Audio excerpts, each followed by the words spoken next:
તો અમદાવાદ મ્યુનિસિપલ કોર્પોરેશનની મુખ્ય ઓફિસ ખાતે કોંગ્રેસ દ્વારા વિરોધ પ્રદર્શન કરવામાં આવ્યું। શહેરમાં પાણીજન્ય રોગચાળા મુદ્દે કોંગ્રેસે વિરોધ પ્રદર્શન કર્યું।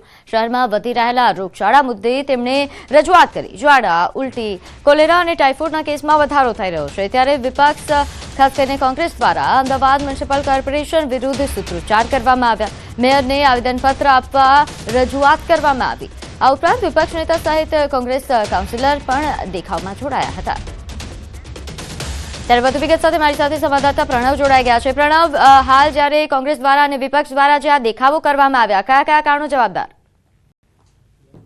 અમદાવાદ શહેર મેટ્રો સિટી બની ગયું છે, પરંતુ સાથે જ જે પોલ્યુશન વાળું પાણી એટલે દૂષિત પાણી અને દૂષિત પાણીના પગલે રોગચાળો જે સતત વધી રહ્યો છે અમદાવાદ શહેરમાં, તેને લઈને વિપક્ષ કોંગ્રેસ દ્વારા આજે હલ્લાબોલ કરાયો હતો। મહાનગરપાલિકાની મુખ્ય ઓફિસ ખાતે જે કહી શકાય કે અમદાવાદ શહેરના જે પ્રથમ નાગરિક મેયર બેસતા હોય તે ઓફિસની બહાર જ હલ્લાબોલ કરીને એએમસી વિરુદ્ધ સૂત્રોચ્ચાર કરવામાં આવ્યા હતા અને મેયરને આવેદનપત્ર આપવામાં આવ્યું હતું અને રજૂઆત કરવામાં આવી હતી કે જે રીતે અમદાવાદ શહેરની અંદર સતત પોલ્યુશન પાણીના કેસીસ વધી રહ્યા છે, તેના નિરાકરણ માટે મહાનગરપાલિકા પાસે કોઈ બ્લુ પ્રિન્ટ નથી, તેને લઈને તેઓ રજૂઆત કરી હતી અને મહાનગરપાલિકાના જે અધિકારીઓ છે તે યોગ્ય તપાસ નથી કરી રહ્યા તે પ્રકારનો પણ અહીં આક્ષેપ લગાડ્યો હતો। તો સાથે જ સત્તા પક્ષે પણ એ સ્પષ્ટતા કરી હતી કે મહાનગરપાલિકા સંપૂર્ણ રીતે સજ્જ છે, અલગ અલગ બજેટની ફાળવણી પણ કરવામાં આવી છે, નવી ડ્રેનેજ લાઇન છે તે નાખવામાં આવી રહી છે, સ્ટોન લાઇન પણ નવી નાખવામાં આવી રહી છે, પરંતુ જે રીતે ગાંધીનગર અને ઇન્દોરમાં જે ટાઇફોઇડના કેસીસ આવ્યા હતા ત્યારબાદ સરકાર પણ હરકતમાં આવી હતી, ત્યારે હવે વિપક્ષ પણ જે અમદાવાદ શહેરમાં પાણીજન્ય રોગચાળો છે, પ્રદૂષિત પાણી જે અનેક કોટ વિસ્તારોમાં મળી રહ્યા છે તેને લઈને પોતાનો વિરોધ નોંધાવ્યો છે।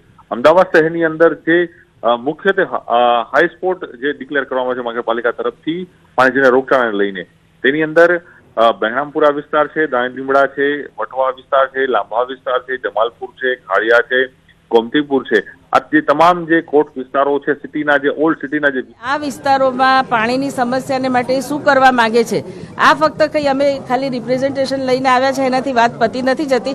અમે એમની પાસેથી જવાબ માંગીએ છીએ કે તમારી પાસે એનો એક્શન પ્લાન શું છે, તમે એને માટે કેવી રીતે શોર્ટ ટર્મ અને લોંગ ટર્મ અને કેવી રીતે ડીલ કરવા માંગો છો, એનો અમે જવાબ એમની પાસે માંગી રહ્યા છે અને અમારા આગેવાનો કોર્પોરેટરોને બોલાવે, વાતચીત કરે અને જો એ ફરીથી વાતચીતથી અમને સમાધાન નહીં થાય તો અમે અહીં આગળ એમની પાસે જવાબ માંગવા ફરીથી આવીશું।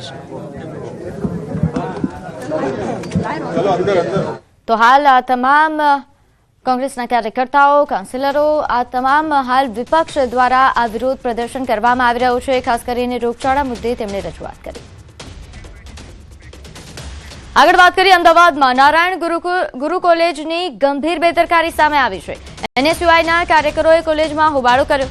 અહીં બીબીએના વિદ્યાર્થીઓને અલગ સબ્જેક્ટ ભણાવી દીધા હોવાનો આરોપ છે। આઈટી ટૂલ્સની જગ્યાએ રાઇટિંગ સ્કિલ્સ ભણાવ્યાનો દાવો કરવામાં આવ્યો। પરીક્ષાનું ટાઈમ ટેબલ આવતા ભૂલ છતી થઈ હતી। 22 જાન્યુઆરીએ પરીક્ષા હોવાથી વિદ્યાર્થીઓ મૂંઝાઈ ગયા છે। અમદાવાદના નારાયણ ગુરુ કોલેજની આ મોટી બેદરકારી। જ્યારે યુનિવર્સિટીના પરીક્ષા ફોર્મ રજૂ કર્યા એ વખતે આ સબ્જેક્ટ યુનિવર્સિટી પરીક્ષા ફોર્મમાં હતો નહીં, એની જગ્યાએ બેઝિક આઈટી ટૂલ નામનો સબ્જેક્ટ હતો। આ સબ્જેક્ટની જ્યારે વિદ્યાર્થીઓએ પ્રિન્સિપલ સાહેબને રજૂઆત કરી એટલે પ્રિન્સિપલ સાહેબે 2 દિવસથી આ લોકોને ટીવીમાં ભણાવવાના ચાલુ કરી દીધા અને પોતાની જે ભૂલ છે એને છુપાઈ દીધી છે। એટલે આજરોજ અમે પ્રિન્સિપલ સાહેબ પાસે ખુલાસો માંગ્યો છે કે તમે જે આ બેઝિક આઈટી ટૂલ નામનો સબ્જેક્ટ ભણાવ્યો નથી એની પાછળ જવાબદારી કોની છે?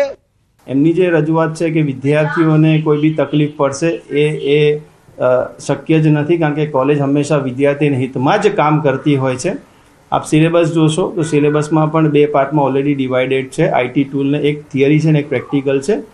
થિયરી ઓલરેડી ક્લાસમાં ભણાવી ચૂકવામાં આવી છે। થિયરીમાં જે ઇન્ક્લુડ કરવામાં આવે છે એ સિલેબસ પ્રમાણે MS ઓફિસ, વર્ડ અને પાવર પોઈન્ટ જે છે એ ક્લાસમાં ઓલરેડી થ્રુ સ્માર્ટ બોર્ડ ફેકલ્ટીઝે ઓલરેડી ભણાવી ચૂકેલા છે।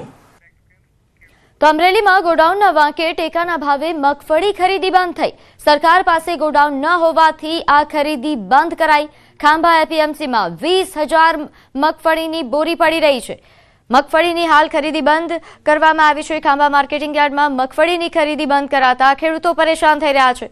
ખાંભા તાલુકાના 40% ખેડૂતોની મગફળી ટેકાના ભાવે ખરીદી કરવાની બાકી છે। છેલ્લા 3-4 દિવસથી આ ખરીદી માટે ખેડૂતોને મેસેજ નથી કરવામાં આવ્યા। વહેલી તકે ખરીદી શરૂ કરવા માટે ખેડૂતોની માંગ છે।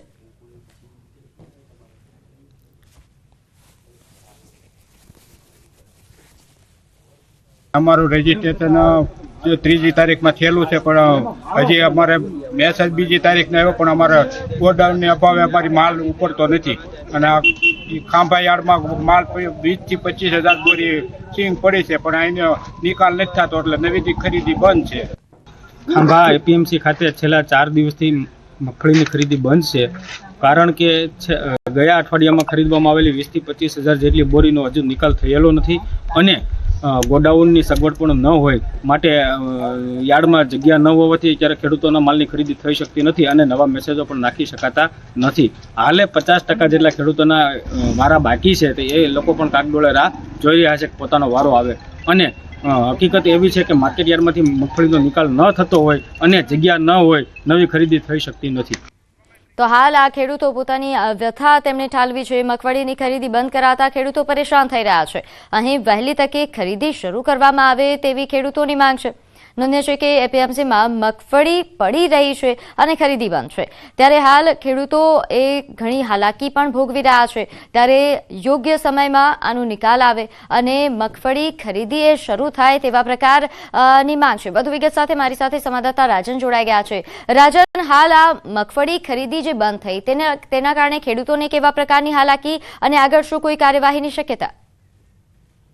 પ્રીતિ, અત્યારે સૌથી મોટી મુશ્કેલી અમરેલીના ખાંભા પંથકમાં છે, કારણ કે ખાંભા એપીએમસી દ્વારા જે મગફળીનો જથ્થો ખરીદવામાં આવ્યો છે એ જથ્થો હજુ સુધી ગોડાઉનમાં પહોંચ્યો નથી, જેના કારણે 20,000 જેટલી બોરી છે તે ત્યાં પડતર છે। તેના કારણે હવે નવી ખરીદી છે બંધ કરવામાં આવી છે। છેલ્લા 4 દિવસથી ખેડૂતોને મેસેજ પણ નથી મોકલવામાં આવતા અને જે ખેડૂતોને મેસેજ મોકલી આપવામાં આવ્યા છે તે ખેડૂતોની મગફળીનું હજુ સુધી લેવામાં નથી આવી, જેના કારણે ખેડૂતોમાં રોષ દેખાઈ રહ્યો છે। પ્રીતિ જી, આભાર માહિતી આપવા બદલ। આગળ વાત કરીએ સુરતમાં વર્ષ 2012 થી ઘરફોડ ચોરી કરતો આરોપી ઝડપાયો છે। સચિન પોલીસે આરોપીને ઝડપી પાડ્યો છે અને કાયદેસરની કાર્યવાહી હાથ ધરી છે। શહેરના અલગ અલગ ઇન્ડસ્ટ્રીયલ એરિયામાં 30 થી વધુ ઘરફોડ ચોરી કરી ચૂક્યો છે। આરોપી પકડાઈ જતા સચિન પોલીસ મથકમાં નોંધાયેલા 2 ગુનાના ભેદ પણ ઉકેલાયા છે। આરોપી પોતાની ઓળખ છુપાવવા અલગ અલગ માસ્ક તેમજ કમરના ભાગે રૂમાલ બાંધીને ચોરી કરતો હતો। આરોપીને અગાઉ સુરત ક્રાઇમ બ્રાન્ચની ટીમે વર્ષ 2021માં પણ ઝડપી પાડ્યો હતો।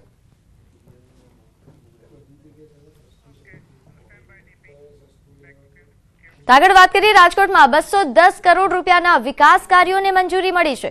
રાજકોટ મહાનગરપાલિકાની સ્ટેન્ડિંગ કમિટીની બેઠક મળી, જેમાં કુલ 66 દરખાસ્ત મામલે ચર્ચા વિચારણા કરવામાં આવી। વિચારણાના અંતે 3 જેટલી દરખાસ્તો પેન્ડિંગ રાખવામાં આવી અને કુલ 63 જેટલી દરખાસ્તોને મંજૂરી આપવામાં આવી, જેમાં લાલપરી તળાવના બ્યુટિફિકેશનની કામગીરી સાથે રોડ, રસ્તા, ડ્રેનેજ તેમજ ડીઆઈ પાઇપલાઇન સહિતના કામોને મંજૂરી આપવામાં આવી છે। રૂપિયા 18 કરોડના ખર્ચે લાલપરી તળાવનું બ્યુટિફિકેશન કરવામાં આવશે અને મધ્ય રાજકોટને ફિલ્ટરયુક્ત પાણી મળી શકે તે માટે નવા 75 MLDના ફિલ્ટર પ્લાન્ટની પણ મંજૂરી આપવામાં આવી છે।